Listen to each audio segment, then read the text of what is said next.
ඔබවන මන්ත්‍රීතුමනි මම ඇත්තට සතුටු වෙනවා විපක්ෂය ගැන අනාවැකියක් කියමින් නියඬ වෙච්ච මන්ත්‍රීතුමාට පස්සේ මට කතා කරන්න ලැබිච්ච එක ගැන අද දවසේ ඇත්තටම මද්ද්‍රව්‍ය සහ සංවිධානාත්මක අපරාධ තුරන් කිරීම ගැන ජාතිය සමගිය ඔක්කොම එකතු වෙලා අපි ඒක තුරන් කරන්න වැඩපිළිවෙලක් ගේනකොට මම අද දැක්ක උදේම විපක්ෂ කීප දෙනෙක් කළු ඉඳගෙන ඉන්නවා. වැරදි දෙයක් කරනව නම් විපක්ෂයේ විරුද්ධ පාටට නැගී සිටියා නම් කමක් නැහැ. අද මේවැනි ලංකාව අපේ මව්බිම කියන්නේ ඉතා ලස්සන අලංකාර රටක්. එවැනි උතුම් රට මේ මද්ද්‍රව්‍ය කියන උවදුරෙන් පීඩාවට පත් වෙලා කළු වෙලා ඉන්නකොට ඒකට එරෙහිව අපි ආණ්ඩුවක් හැටියට නැගිටිනවා කියනකොට මෙන්න මෙතන බලනකොට ඔක්කොම කළු ඉඳගෙන විරුද්ධතාවය පෙන්වනවලු මොනවද අනේ ඔබට අද කිව්වා වගේ ඒ මේ පාර්ලිමේන්තු මන්ත්‍රීතුමා දැන් කියලා නතර කරා වගේ මේක අවසා ඒගොල්ලෝගේ මේ මොනවද කියන්නේ ඒගොල්ලෝට අවසානයේ තමයි ඇත්තටම හොඳම අනාවැකිය කියලා තමයි නතර කරේ. ඒ වගේ කිව්වා නාටකම්ලු මේක නාටකමක් නෙමේ මේක අපේ රටේ අනාගත පරපුර නාස්ති කරන්නේ ලොකු වියසුමක්. මේක නිකන් වීලුවට ගන්න පුළුවන් දෙයක් නෙමෙයි අද කතා කරන්නේ. විපක්ෂ මන්ත්‍රීවරුන් කිව්වා ඇත්තටම උතුරු නැගෙනහිර පළාත්වල අධ්‍යාපනය නැති වෙලා තරුණයන් නැති වෙලා ඒ නිසා අනාගත පරපුරක් නැති වෙන දේ ගැන අපි අද කතා කරන්නේ. ඒක නම් නාටකමක් කියන්නේ ඔබ ඒකට මුල පුරනවද කියලා සැකේකුත් ඇති වෙනවා. මුලසනේ ඔබ වෙන මන්ත්‍රීතුමනි මම මගේ කතාවට එන්නම්. ඇත්තටම කියනවා නම්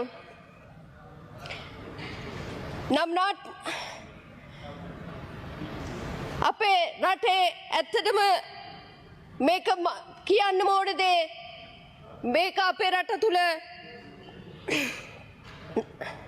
இது எமது நாட்டில் புயல் போல குறிப்பாக இளம் சமூகத்தை குறிவைத்துக் கொண்டு எமது சமூகத்தை பாதாளத்துக்கு உட்படுத்துகிற வதைக்கின்ற அச்சுறுத்துகின்ற ஒரு செயலாகத்தான் இந்த கொடிய போதைப் பொருள் பாவனையை நான் பார்க்கின்றேன். ஒரு தேசத்தின் முன்னேற்றம் அதன் மக்களின் ஆரோக்கியத்திலும் மன அமைதியிலும் தான் தங்கி இருக்கிறது.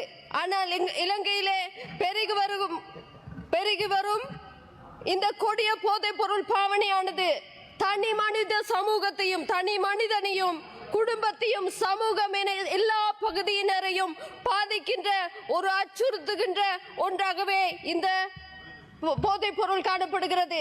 இது பெரும்பாலும் மிக பெரிய விலை கொடுப்பவர்களாக மாறி இருப்பவர்கள் பெண்களும் இளைஞர்களுமே. இதன் விளைவாக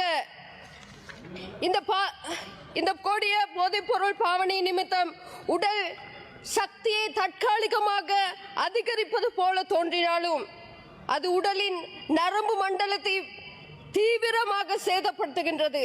இதனால் தூக்கமின்மை, இதய நோய், பசியின்மை மற்றும் மண்டை நோட்டை சேதப்படுத்தும் போன்ற கடுமையான பிரச்சனைகள் ஏற்படுத்துகின்றது. நீண்ட காலம் பயன்படுத்தினால் உடல் எடை குறைதல் மற்றும் தோல் பிரச்சனை ஏன் தற்கொலை உயிரிழப்பு போன்ற பாரிய நோய்களை நோக்கி இந்த கொடிய போதைப் பொருள் கொண்டு செல்கின்றது.